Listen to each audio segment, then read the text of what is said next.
Hello, everyone, and welcome to Body Bags. I'll be your reviewer for today. I'm Lonnie from Horror Heaven77.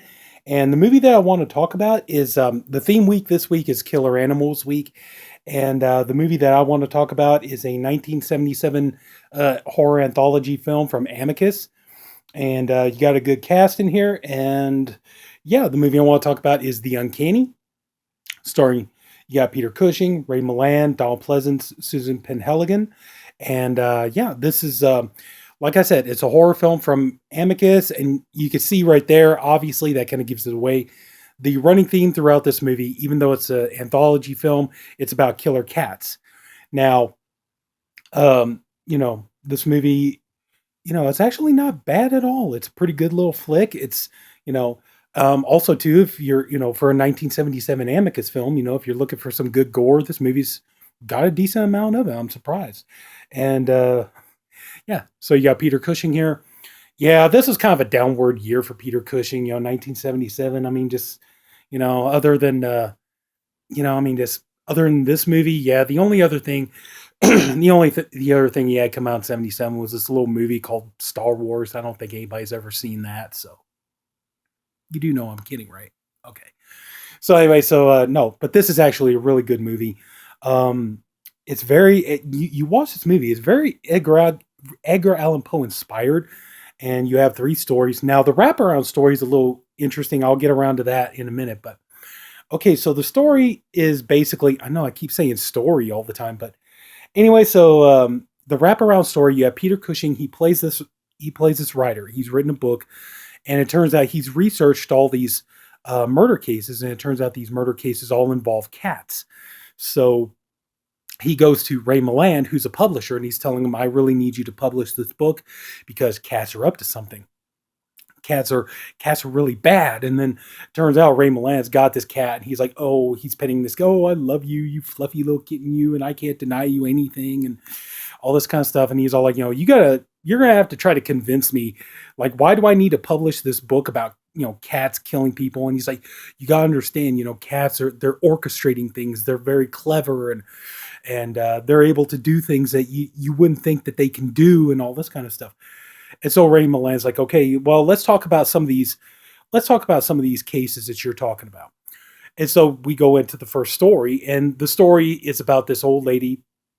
She's pretty much on her deathbed. She's very rich, and she has a lot of cats. And so she's talking with her lawyer, and they're talking about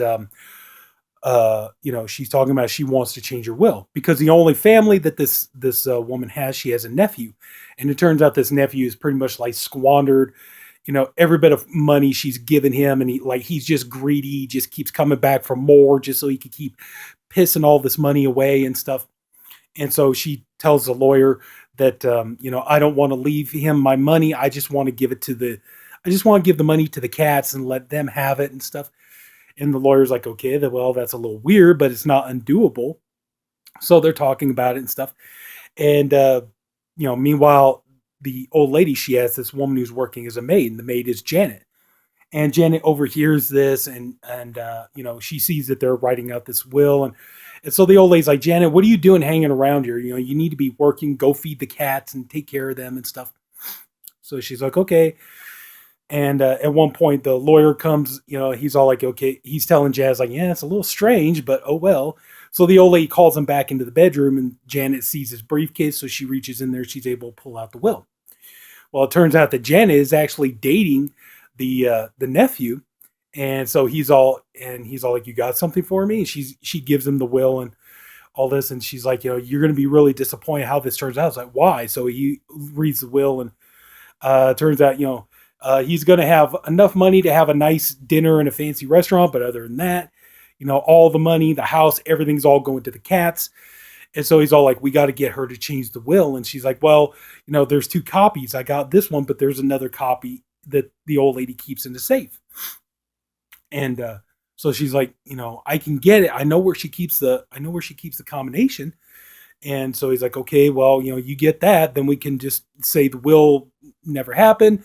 Then when the old lady kicks the bucket, we can just say, okay, well, the will's gone. There's no copies left, and the money can just come to me. So Janet goes to the house, and she's going to try to, she's going to try to get this will. But like I said, it's very Edgar Allan Poe inspired. It almost like, it makes you think of stories like Telltale Heart or, the Black Cat or things like that. So anyway, so you got the, Janet, she goes in, she's able to find the little book that has the combination of the safe. And as she's trying to get the combination out, the old lady wakes up and she's like, Janet, you need to get, I'm going to call the police on you and all this kind of stuff. And so Janet freaks out and she ends up murdering the old lady, by smothering her. Well, she tries to smother her. And then when that doesn't work, the woman just basically has heart failure and she dies. And then, of course, I need to stop giving away too much of the story, but let's just say the cast are not very happy about this sort of thing. And let's just say they take a really, really bad revenge against Janet. And it's pretty gruesome. It's grisly. It's, just, let's just say it involves a lot of scratching and flesh eating, and we'll leave it at that. So, Ray Milland is just talking about like, well, this happened and that happened. That doesn't mean anything. And so Peter Cushing is like still, trying to convince him, like, come on, you need to believe me. I need to get this book published and everything else. So anyway, so we get into the next story. Now we have this young girl named Lucy, and Lucy has this cat named Wellington, and it's a black cat. And then, it takes you maybe about a minute to figure out what the deal is with, Lucy and this cat, Wellington. And so, Lucy, she's basically orphaned. Her parents are dead. They died in a car accident. And Lucy and Wellington, they're being driven to their aunt's house. And the aunt is very much against them having the cat. She doesn't like cats and everything. And because she's like very neat and tidy. She wants her house to be all neat and tidy and stuff. She doesn't want a cat there making a mess and all this kind of stuff.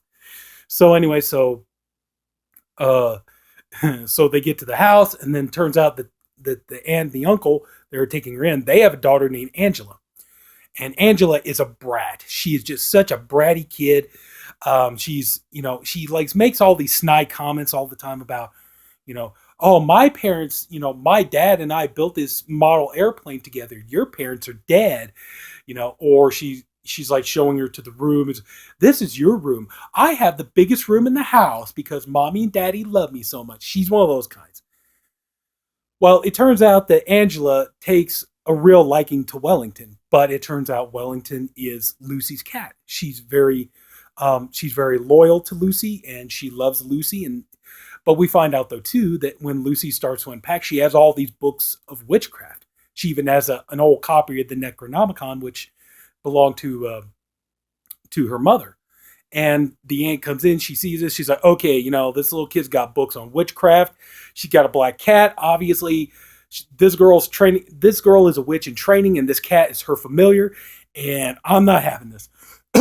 But she's trying to put up with it, but then Angela just kind of keeps progressively making things worse and worse. And like, at one point, like, if Angela like spills paint, like at one point the girls are playing, they're painting Wellington and stuff like that, and just trying to have a good time. Well, Lucy's like, oh, I'm going to go show my painting to my aunt and all this stuff. She's, so she leaves Wellington with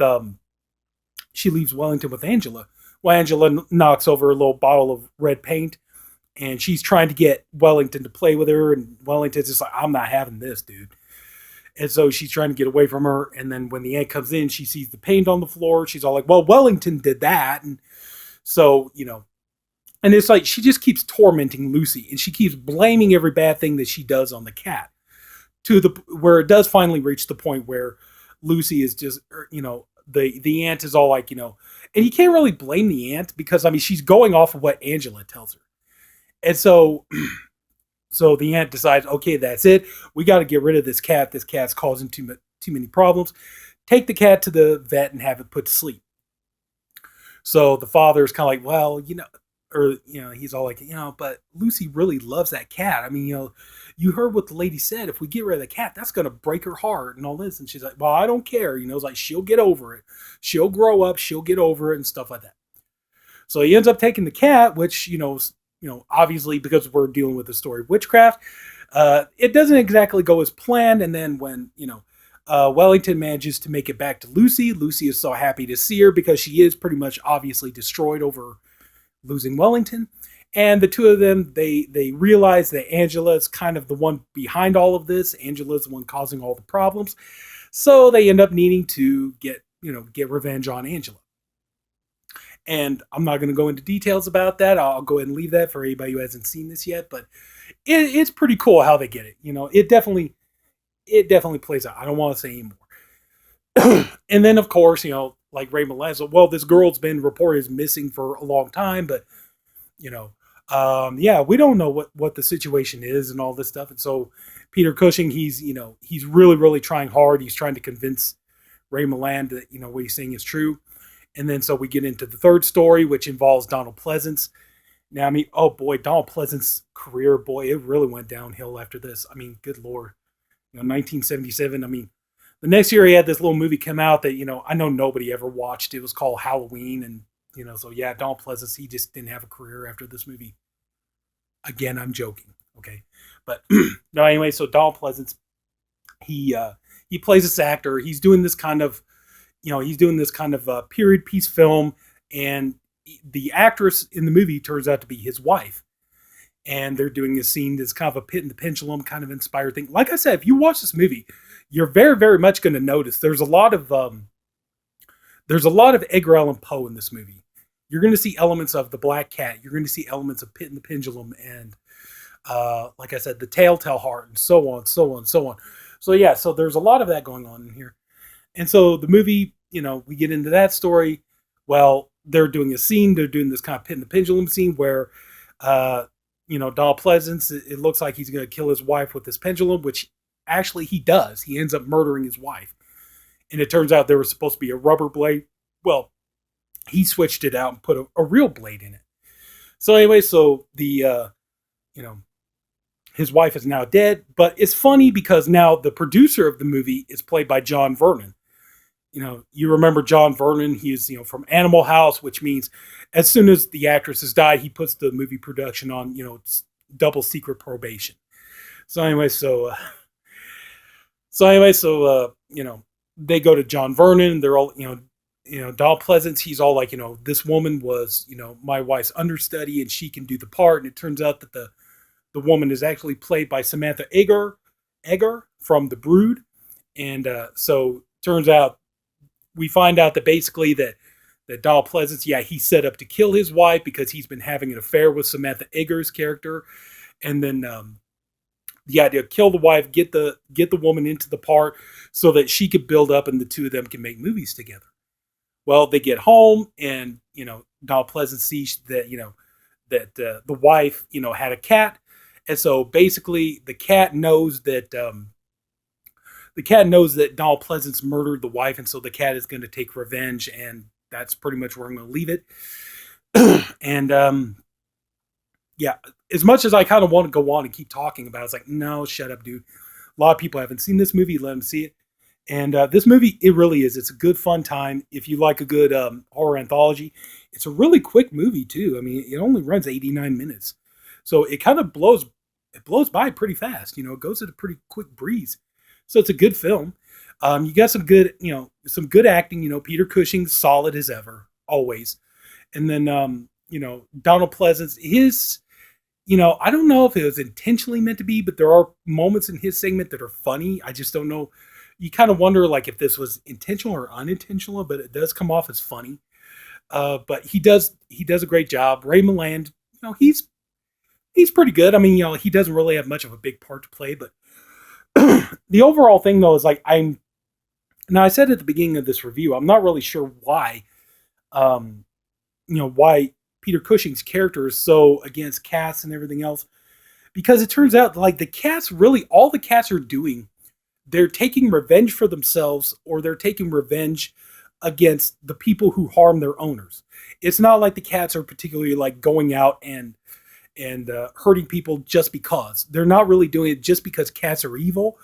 They're doing it because, they're just hurting the people that try to hurt them, or, if they have an owner and the owner treated the cat with so much love and respect that the cat is just, if anybody hurts that person, the cat is going to get revenge for them.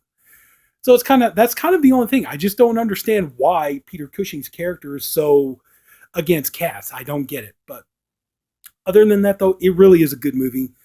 I highly recommend it. It's a lot of fun. It's a good horror anthology. Now, like with every horror anthology, I think you watch this, you're going to realize, like, well, like every horror anthology, it just seems like some stories are better than others, but, that's definitely no reason to steer clear of it. I definitely say, yeah, give this movie a shot. It's a lot of fun to watch. It's really good. Great Amicus. If you love the Amicus horror anthologies, like if you love Tales, their version of Tales from the Crypt or the Vault of Horror or Torture Garden or House of Drip Blood or so on, you're going to love this. I would definitely recommend checking this movie out. It's really good. So anyway, so that's about all I got to say about it. So if anybody took the time to watch this, I thank you for doing it. I appreciate you for doing it. I also hope you enjoyed the video. If you did, please like. And if you haven't already, go ahead and subscribe to the Body Bags channel. We have a different reviewer for every day of the week. I'm the Saturday reviewer. We have, great guys. They're all doing great stuff. Sorry, my throat's a little dry. And everybody's just, doing a really great job, I think. And so anyway, we're doing theme weeks, and I can't wait to see what our next label week is going to be. Can't wait to see what our next theme week is going to be. It's going to be a lot of fun. So anyway, that's it. Everybody take care. Have a good night, and I'll see you all later.